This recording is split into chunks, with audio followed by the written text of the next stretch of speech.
कहते ने डिग्या खोते तो गुस्सा कुमारते हथों भी पलथों भी मां सदके जाए क्यों मारी जाए। इमरान खान साहब को नाअहल करार दे देंगे तो ये अहमकों की जन्नत पे रहने वाली बात है। कहाँ पे राजा बोझ और कहाँ पे गंगू तेली, ये मुहावरा तो सुना हुआ है। कहाँ पे वो गैंडा स्वामी इल्ताफ हुसैन साहब, उसी तरफ वो सुल्तान मफरूर। माही आवेगा तो फुला नल धरती से जावांगी। वो जेल का जो वार्डन है ना, वो इंतजार कर रहा है। चलांगी पखियां तो बड़ा कुछ कहन की अखियां वाला माहौल इंशाल्लाह बनाएंगे। हम तुम होंगे, सावन होगा, रक्स में सारा जंगल होगा वाला माहौल हो। इनका मुंह ही नहीं है, इनकी क्रेडिबिलिटी नहीं है, इनकी वर्थ ही नहीं है। ये बुनियादी तौर पे चोर लुटेरे और नौसरबाज है ना तस्वर किए जाते हैं। मैं बताता हूँ आपको, इन्ने सियाने तुसी भी नहीं हो, इन्ना सादा मैं भी नहीं हाँ। जवाब दिया मैं सुनो सुनो सुनो। नेल्सन मंडेला ने जेल भी कट्टी सी तो इमाम खमीनी ने भी जेल कट्टी सी। आपको चुल्लू भर पानी में डूब भर जाना चाहिए कि अगर आप सियासी तौर पे इमरान खान साहब का मुकाबला करने की पोजीशन में नहीं है। फूल बरसा रहे हो, एयरपोर्ट से उतरे, लोग कहें इमाम खमीनी आ गया, नेल्सन मंडेला आ गया, हालांकि वो गवाल मंडेला है बेसिकली। उन्हें इस चीज़ का इदराक ही नहीं हो पा रहा अभी तक। तीनों दफ़ा हुकूमत, 2 दफ़ा 2 तिहाई अक्सरियत, जिस एस्टेब्लिशमेंट को ये आज से 4 महीने पहले तक गालियां देते थे, बुरा भला कहते थे, उसी एस्टेब्लिशमेंट की गोद में बैठ के तीनों दफ़ा हुकूमत ली।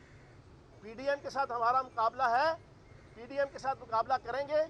इस 11 गीदड़ों की जमात, जो एक शेर इमरान खान से थर-थर कांपने लगे हैं, ये 1100 गीदड़ भी इकट्ठे हो जाए तो कुदरत का कानून भी है कि गीदड़ जितने मर्जी इकट्ठे हो जाए कभी शेर का शिकार नहीं कर सकते। जनाब की ख्वाहिश देखें, ख्वाहिश अगला इलेक्शन नहीं लड़ना चाहते, बड़ी बड़के मारते थे। आज से जनाब 5 महीने पहले इलेक्शन कराओ, पीटीआई इलेक्शन कराओ, इमरान खान इलेक्शन कराओ, हम देख लेंगे, ये करेंगे वो करेंगे। तो हुण अब क्या हुआ है? अब क्यों हवा उखड़ी हुई है? अब क्यों परेशानी का आलम है? तो जनाबे वाला मौलवी फजल रहमान साहब, 1 साल असम्बली की मुद्दत नहीं बढ़ेगी। इंशाअल्लाह 2 महीने के अंदर इलेक्शन होंगे और इमरान खान साहब इंशाअल्लाह फैसला करेंगे। पाकिस्तान के सबसे पॉपुलर सियासी लीडर हैं। जमहूरी हुकूमतों के अंदर सियासी जमातें और सबसे पॉपुलर सियासी जमात जो होती है, उसके लीडर का, उसकी आवाम का, उसके वोटर्स का, उसके सपोर्टर्स की बात को एक्नॉलेज किया जाता है। आपने दहशतगर्दी का पर्चा काट दिया। पर्चा किसने काटा है? पर्चा किसने काटा है? SHO। पुलिस किसके अंडर है? वफाक की इम्पोर्टेड हुकूमत के। इम्पोर्टेड हुकूमत का प्राइम मिनिस्टर कौन है? शहबाज शरीफ। और उसका वजीर सैर व सियाहत कौन है? बिलावल जरदारी, बिला वजह भुट्टो साहब। तो जनाब ये सारे मिलके 11 गीदड़ इस किस्म के पर्चे काटने लगे हुए हैं। जनाब खोते का जनाब आप गुस्सा कुम्हार के ऊपर ना निकालें। आप अपना जो परफॉर्मेंस आपकी ठीक नहीं है, जो आपकी जनाब सियासी और इंतजामी शक्ल सूरत आपकी ख़राब है, शीशे के ऊपर पत्थर ना मारें। शीशे ने तो वही दिखाना है जो आप हैं। तो इस वजह से अगर कोई ये समझता है कि इमरान खान साहब को इल्ताफ हुसैन या सुल्तान मफरूर नवाज शरीफ के साथ मिलाकर नाअहल करार दे दिया जाएगा, तो जनाब पूरी पाकिस्तानी कौम सड़कों पे होगी। कहा जाता है कि जनाब इल्ताफ हुसैन और सुल्तान मफरूर नवाज शरीफ, उनकी तरह इमरान खान साहब को माइनस किया जाएगा। कहाँ पे राजा बोझ और कहाँ पे गंगू तेली, ये मुहावरा तो सुना हुआ है।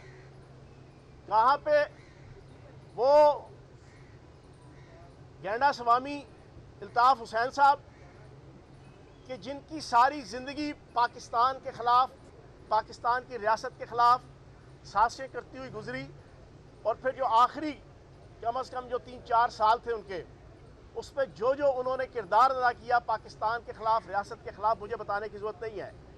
और जो जो चीज़ें साबित हो चुकी हैं, कत्लो गारतगरी, गुंडागर्दी, बदमाशी, सिर्फ और सिर्फ 2007 से लेके 2018 तक 11 सालों में 15,000 शहरियों की, पुलिस की, इंतजामिया की, फौज की, रेंजर्स की, उलमा की, जर्नलिस्ट की शहादतें हुई हैं 11 सालों में।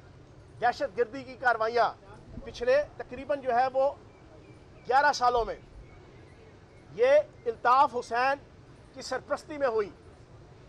आप उसको इमरान खान के साथ बुला रहे हैं। दूसरी तरफ वो सुल्तान मफरूर नवाज शरीफ के, जिसको पाकिस्तान की सबसे बड़ी अदालत सुप्रीम कोर्ट, जिसको अदालत उज़्मा कहते हैं, उसने यकदम नहीं, 2-3 पेशियां नहीं, पूरे एक प्रोसेस के तहत साल 1.5 साल लगा के JITs बना के सुप्रीम कोर्ट की बेंच ने इब्तदाई फॉर्मेलिटीज़, कोडल फॉर्मेलिटीज़ पूरी करके, फिर उसके बाद JIT बना के, फिर उसके बाद पूरे केस की हेयरिंग करके इस नतीजे पे पहुंचे कि ये मुजरिम हैं, ये चोर हैं, ये मनी लॉन्ड्रर हैं, ये पाकिस्तान का पैसा लूटने वाले हैं, ये पाकिस्तान के पैसे को हलवाई की दुकान पे नाना जी की फातिहा के मजाक उड़ाने वाले हैं, और फिर उनको मुजरिम करार दिया और नाअहल करार दिया। इमरान खान को सुल्तान मफरूर नवाज शरीफ के साथ या उस गैडा स्वामी अल्ताफ हुसैन के साथ आप मिलाएंगे तो पाकिस्तान की 22 करोड़ आवाम और 80-90 लाख ओवरसीज पाकिस्तानी इसको एक्सेप्ट करने को तैयार नहीं है। 1% भी एक्सेप्ट करने को तैयार नहीं है।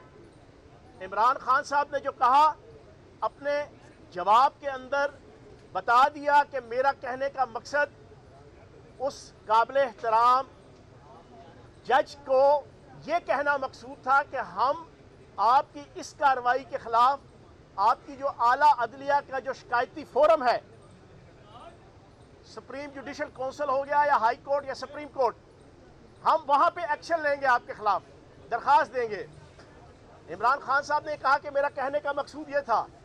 अब आप उस चीज़ को पकड़ के समझते हैं कि आप इमरान खान साहब को नाअहल करार दे देंगे, तो ये अहमकों की जन्नत में रहने वाली बात है। इंपोर्टेड हुकूमत से गुजारिश है कि अगर आप मुकाबला नहीं कर सकते PTI और इमरान खान साहब का, तो ये आपके लिए शर्मिंदगी का बायस है।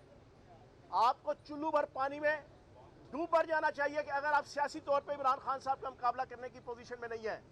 आप अपने गिरेबान में झांकें, आप इस चीज़ की तरफ तवज्जो करें कि आपकी क्या वो नेगेटिविटीज़ हैं, आपके क्या वो इक़दाम हैं जिसकी वजह से आज पाकिस्तान की 22 करोड़ आवाम आपसे मुतनफ़र है। आज आप सैलाब का बहाना करके 11 हल्कों में इलेक्शन मुलतवी कर देते हैं। वो अलग बात है कि उन 11 के 11 हल्कों में सैलाब का कोई किसी किस्म की तबाहकारी नजर नहीं आती। आज आप मजबूर हैं कि इलेक्शन से भागें, आज आप मजबूर हैं कि आप वोटिंग से भागें, आज आप मजबूर हैं कि आप इलेक्शन के प्रोसेस से भागें, आज आप मजबूर हैं कि जमहूरी रवायात से भागें। उसकी वजह क्या है?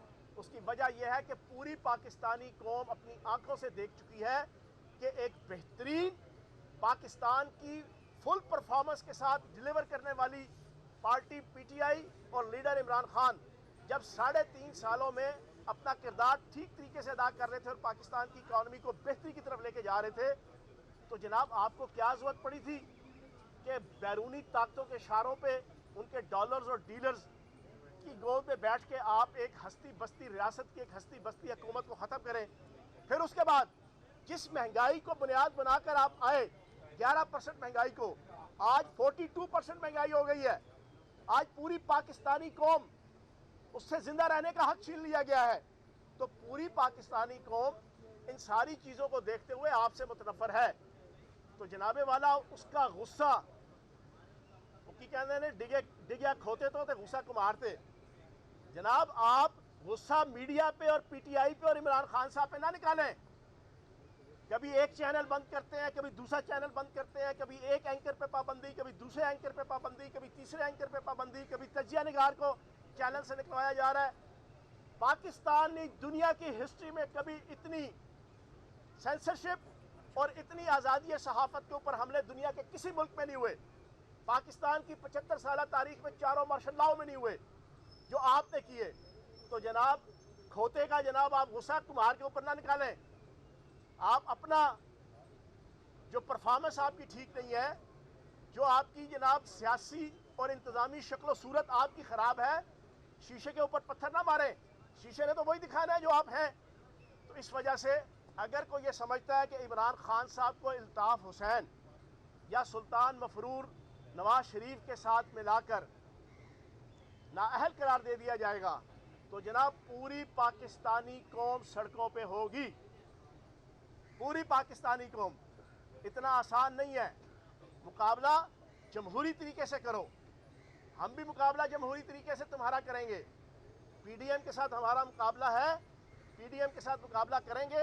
इस 11 गीदड़ों की जमात जो एक शेर इमरान खान से थर थर कांपने लगे हैं, ये 1100 गीदड़ भी इकट्ठे हो जाए तो कुदरत का कानून भी है कि गीदड़ जितने मर्जी इकट्ठे हो जाए कभी शेर का शिकार नहीं कर सकते। तो इमरान खान साहब का शिकार अगर टेक्निकल बुनियादों पे करने का ये सोच रहे हैं तो फौरी तौर पे जनाब बैकआउट कर जाएं। नुकसान आपको फिर भी होना है। पंजाबी कहते हैं अथोवी तो पलथोवी। आप जिस सूरत में भी होंगे आप बेगम रहे। इंशाल्लाह अगला इलेक्शन आप 2 महीने बाद करवाएं या 2 साल बाद करवाएं। आज मौलवी फजल रहमान ने एक नई दूर की छोड़ी है। वो कहता है कि असम्बली की मुद्दत 1 साल मजीद एक्सटेंड की जाएगी। मां सदके जाए, क्यों मारी जाए। जनाब की ख्वाहिश देखें, ख्वाहिश। अगला इलेक्शन नहीं लड़ना चाहते, बड़ी बढ़के मारते थे। आज से जनाब 5 महीने पहले इलेक्शन कराओ, पीटीआई इलेक्शन कराओ, इमरान खान इलेक्शन कराओ, हम देख लेंगे, ये करेंगे, वो करेंगे। तो हुण अब क्या हुआ है? अब क्यों हवा उखड़ी हुई है? अब क्यों परेशानी का आलम है? तो जनाबे वाला मौलवी फजल रहमान साहब, 1 साल असम्बली की मुद्दत नहीं बढ़ेगी।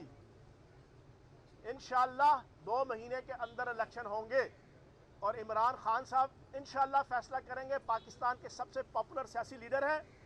जमहूरी हुकूमतों के अंदर सियासी जमातें और सबसे पॉपुलर सियासी जमात जो होती है उसके लीडर का, उसकी आवाम का, उसके वोटर्स का, उसके सपोर्टर्स की बात को एक्नॉलेज किया जाता है।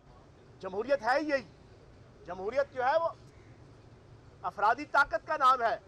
जो अफरादी ताकत जिस रियासत, जिस माशरे की जो चाहेगी उसके मुताबिक चलना पड़ेगा। और पूरी पाकिस्तानी कौम इस वक्त इंतज़ार कर रही है। इमरान खान साहब जो कॉल देंगे इंशाअल्लाह जमहूरी तरीके से पीसफुली पूरी पाकिस्तान की आवाम और पीटीआई का वर्कर वो इंशाअल्लाह उनकी आवाज़ के ऊपर लब्बैक कहेगा। बहुत शुक्रिया। आपने कहा है कि पंजाब हुकूमत को कोई परेशानी नहीं है और उस वक्त तक ये कंटिन्यू करेगी जब तक इमरान खान साहब चाहेंगे। लेकिन इमरान खान साहब तो कुश्तिया के जलसे में ये फरमा चुके हैं कि कोई एक्स वाई शायद कोई इस तरह की कोशिशें हो रही हैं इसको गिराने की, टॉपल करने की। तो कहीं ना कहीं कुछ ना कुछ कोशिश तो हो रही है जो इस हवा चल रही है इस हवाले से। देखिए, मैंने आपको बताया है कि सुल्तान मफरूर लंदन के अंदर बैठा है। उसको समझ नहीं आ रही वो पाकिस्तान आना चाहता है, लेकिन किस तरह आना चाहता है ये ज़रा दिलचस्प बात मैं आपके सामने रखने लगा हूँ। उसने पूरी ज़िंदगी क्रिकेट खेली इमरान खान साहब को आइडियलाइज़ करके। पूरी ज़िंदगी 80s, 70s, 80s, 90s के मिड तक क्या स्टाइल होता था। जिम खाना में जनाब अंपायर अपने खड़े करता था, बॉलर अपने खड़े करता था। बॉलर को कहता था पोली पोली गेंद करानी है, फुल टॉस करानी है। बॉलर जनाब प्री प्लान फुल टॉस पोली पोली गेंद करता था। सुल्तान मफरूर नवाज शरीफ उसके ऊपर जनाब शॉट मारता था, ग्राउंड से बाहर गेंद जाती थी और वो जनाब इस तरह डोला फुला के जनाब वो कहता था देखो मैं भी इमरान खान की तरह का प्लेयर हूँ। ये तो स्टाइल था सुल्तान मफरूर नवाज शरीफ का। अब वो चाहते हैं कि वापस भी आए तो इसी स्टाइल से आए। हुकूमत पंजाब की उनकी अपनी हो, इंतज़ामिया उनकी अपनी हो, पुलिस उनकी अपनी हो, हम तुम होंगे, सावन होगा, रक्स में सारा जंगल होगा वाला माहौल हो। जनाब सारे उनकी राहों में जनाब फूल बरसा रहे हों, एयरपोर्ट से उतरे लोग कहें इमाम खमीनी आ गया, नेल्सन मंडेला आ गया। हालांकि वो गवाल मंडेला है बेसिकली, उन्हें इस चीज़ का इदराक ही नहीं हो पा रहा अभी तक। वो चाहते हैं कि बिल्कुल जिस तरह वो क्रिकेट खेलते रहे और हुकूमतें लेते रहे, 3 दफ़ा हुकूमत उन्होंने प्रॉपर तरीके से एस्टेब्लिशमेंट की मर्जी से ली है। ये भी सुन लें, 3 दफ़ा हुकूमत, 2 दफ़ा 2 तिहाई अक्सरियत। जिस एस्टेब्लिशमेंट को ये आज से 4 महीने पहले तक गालियां देते थे, बुरा भला कहते थे, उसी एस्टेब्लिशमेंट की गोद में बैठ के 3 दफ़ा हुकूमत ली। हमेशा एम्पायर अपने रखे। 2013 के इलेक्शन में अभी रिजल्ट कंपाइल होने में 6 घंटे पड़े थे तो किसको मुखातिब करके कहा था कि मुझे 2/3 मेजॉरिटी हर हाल में चाहिए अपनी तकरीर में रात के 9 बजे बल्कि 8:30 बजे। तो जनाब आप जिस अंदाज से प्री प्लान क्रिकेट और हुकूमतें लेते थे और क्रिकेट खेलते थे, अगर आपकी ये ख्वाहिश है कि आपकी वापसी भी उसी तरह से प्री प्लान हो तो नहीं जनाब। नेल्सन मंडेला ने जेल भी कटी सी हज़रत इमाम खमीनी ने भी जेल कट्टी सी। आप वापस आओ, आप इंशाल्लाह माही आवेगा तो फुला नाल धरती से जावांगी। वो जेल का जो वार्डन है ना, वो इंतज़ार कर रहा है। चलांगी पखियाँ तो बड़ा कुछ कहने की अखियाँ वाला माहौल इंशाल्लाह बनाएंगे, जेल काटेंगे, फिर उसके बाद कौन जीता तेरे जुल्फ के सर होने तक, फिर जो हालात बनेंगे देखे जाएंगे। सर ये बताइएगा कि जो वज़ीर आला पंजाब है, अभी तक सैलाब के लिए उन्होंने कितने दौरे किए हैं जनूबी पंजाब के? एक दौरा किया, उसके बाद तो वो ठंडे कमरों में बैठ के मीटिंग कर रहे हैं। दूसरा ये बता दीजिएगा कि जो मैराथन हुई उसके अंदर दावे समझ नहीं आ रहे कि 500 करोड़ इमरान खान साहब ने कहा, कल 2.5 अरब का कह दिया चौधरी परवेज लाई साहब ने, तो कंफर्म नहीं हो पा रहा टोटल पैसे कितने इकट्ठे हुए, ये गए कहाँ? बात ये है कि अल्लाह पाक के करम से इमरान खान साहब, उनके ऊपर लोग एतमाद करते हैं, इनके ऊपर तो एतमाद भी नहीं करते। इन्होंने कहो ना टेलीथॉन करन, वो टेलीथॉन में जना लोगों ने फ़ोन कर करके जना क्राइम मिनिस्टर की जना ओवरसीज़ पाकिस्तानियों से लेकर दूसरों ने मत मार देनी है, क्योंकि इनका मुँह ही नहीं है, इनकी क्रेडिबिलिटी नहीं है, इनकी वर्थ ही नहीं है। ये बुनियादी तौर पे चोर, लुटेरे और नौसरबाज जना तस्वर किए जाते हैं। अब जिस अंदाज से इन्होंने, मैं आज क्लिप देख रहा था, अक़वाम मुत्तहिदा के सेक्रेटरी जनरल आए, उनको जिस तरीके से सीएफ किया इस मजाकिया क्राइम मिनिस्टर ने, यकीन जाने मुझे भी अब दूसरी दफ़ा MPA बना हूँ, मिनिस्टर रहा हूँ, सारी चीज़ें देखी हैं, ऑफिशियली क्या प्रोटोकॉल्स होते हैं, जो लोग आए बाहर के डिप्लोमेट्स आए, ऑफिशियल्स आए, या पाकिस्तान के अंदर भी अपने से सीनियर को जाना किस तरीके से बिहेव करना होता है। आप यकीन जाने वो अभी शायद वायरल हो चुकी है, लेकिन रात तक और कल दिन तक बच्चे बच्चे के हाथ में होगी वो वीडियो। जिस अंदाज से अक़वाम मुत्तहिदा के सेक्रेटरी जनरल को शहबाज शरीफ ने सीएफ किया है, वो देखने वाला स्टाइल है। इनको तो यही पता नहीं है कि बिहेव कैसे करना है, तो इनके ऊपर ना ओवरसीज़ पाकिस्तानी एतमाद करने को तैयार है, ना कोई पाकिस्तानी। तो इमरान खान साहब ने 2 दफ़ा टेलीथॉन की, बहुत सा पैसा इकट्ठा हुआ, लेकिन इसमें अभी ये कहना बैंक ऑफ खैबर है, बैंक ऑफ पंजाब है, PTI के सैलाब के फंड्स हैं, अकाउंट्स हैं, उन सारों की कैलकुलेशन होगी तो इंशाल्लाह आपको एग्जैक्ट पता चल जाएगा। परवेज लाई साहब, उसके बाद आप परवेज सेकंड लास्ट परवेज लाई साहब के दौरे तो बता दें, वो दौरे क्यों नहीं कर रहे? परवेज लाई साहब ने जो तरक्याती काम पहले ये कर लो, उसके बाद माइनस इमरान की बातें आप कर रहे हैं। किसी सियासी जमात में तो ये इख्तियार नहीं होता कि किसी जमात के रहनुमा को जो माइनस कर सकें। ये माइनस कर कौन रहा, उसका नाम तो बताएं, कौन चाहता है इमरान को माइनस? नहीं, देखिए बात ये है, नाम ये लेना, ये नाम जिस आपके किस्म साथ के है। पर्चे काटे जा रहे हैं, मैं बताता हूँ आपको, इन्ने सियाने तुसी भी नहीं हो, इतना सादा मैं भी नहीं है, जवाब दिया मैं जरा सुनो सर, आपने दहशतगर्दी का पर्चा काट दिया। पर्चा किसने काटा है? पर्चा किसने काटा है? SHO। पुलिस किसके अंडर है? वफाकी इम्पोर्टेड हुकूमत के। इम्पोर्टेड हुकूमत का प्राइम मिनिस्टर कौन है? शहबाज शरीफ। और उसका वज़ीर सैर व सियाहत कौन है? बिलावल जरदारी, बिला वजह भुट्टो साहब। तो जनाब ये सारे मिलके 11 गीदड़ इस किस्म के पर्चे काटने लगे हुए हैं और समझते हैं कि इस किस्म के पर्चे काट के फिर अदालतों की प्रोसिक्यूशन के ज़रिए से जनाब इन पर्चों की बुनियाद पे आप कोई फैसले ले लेंगे, तो वो हम कह रहे हैं कि ये इम्पोर्टेड हुकूमत है। है कि हो परवेज गया, लाई उसके बाद आप परवेज लाई साहब बड़ी तेज़ी से काम कर रहे हैं, रिफाई काम और जर्नलिस्टों के हवाले से भी। अमूमी राय हमारी ये होती है लोगों की कि जब हुकूमत को पता लगे कि मेरे पैर उखड़ रहे हैं या मैं जा रहा हूँ, तो उन्हें ये काम अपने स्पीड तेज़ी से करते हैं। क्या परवेज इलाही साहब को भी ये यकीन हो गया कि मैं जा रहा हूँ, इसलिए उन्होंने काम की रफ्तार तेज़ कर दी है? देखो, एक तरफ आप कहते हैं, एक सवाल पूछ रहा है, वो कहता है यार काम तेज़ नहीं हो रहा, आप दूसरा कह रहे हैं यार काम बहुत तेज़ हो रहा है, ये क्यों तेज़ हो रहा है? सर बात ये है, मैंने आपको बताया यार, चौधरी परवेज लाई साहब पाकिस्तान के सबसे सीनियर तरीन जो पॉलिटिशियंस हैं, 2 या 4 उनमें से एक हैं। फिर इंतज़ामी और सरकारी कौन सा होता है? डिप्टी वज़ीर आज़म है, वज़ीर आला है, स्पीकर है, वज़ीर है, ज़िला कौंसिल की चेयरमैनी है, कौन सा नहीं उन्होंने जनाब एक्सरसाइज किया हुआ। उन्हें इस चीज़ का इल्म है कि असल टारगेटेड खिदमत कैसे करनी है। अब देखना आपके सहाफ़ियों के हवाले से, इससे पहले 2004 के अंदर किसने कॉलोनियाँ बनाई थी? वो भी चौधरी परवेज लाई साहब ने बनाई थी। अब इन कॉलोनीज़ के हवाले से जितने नेगेटिव इश्यूज़ हैं उनको सॉर्ट आउट किसने किया? चौधरी परवेज लाई साहब ने किया।